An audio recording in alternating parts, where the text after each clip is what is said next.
Hello বন্ধুরা, Bengali কুকিংয়ে তোমাদের সবাইকে স্বাগত। তো আজকে তোমাদের সাথে একটি নতুন রেসিপি শেয়ার করব। তো চলো দেখে নেওয়া যাক রেসিপিটি কি।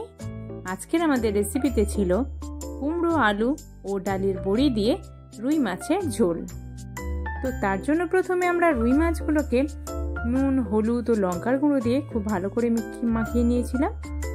এরপর কড়াইতে সর্ষের তেল দিয়ে ডালের বড়িগুলোকে ভেজে তুলে নিয়েছিলাম। এরপর একে একে রুই মাছগুলোকেও ভেজে তুলে নিয়েছিলাম। এরপর ফোড়নে দেওয়া হয়েছিল 5 ফোড়ন, পেঁয়াজ কুচি ও কাঁচা লঙ্কা। এরপর দেওয়া হলো কুমড়ো ও আলু ও বরবটি। এই সব কিছু দিয়ে খুব ভালোভাবে নাড়াচাড়া করে নিতে হবে। এরপর দিয়ে দেওয়া হলো পরিমাণ মতো লবণ, হলুদ গুঁড়ো, লঙ্কার গুঁড়ো ও ধনে গুঁড়ো। আবারও এগুলোকে খুব ভালোভাবে নাড়াচাড়া করে নিতে হবে খানিকক্ষণ। এরপর দিয়ে দিতে হবে পরিমাণ মতো জল। জল দিয়ে এটা খানিকক্ষণ ফুটতে দিতে হবে।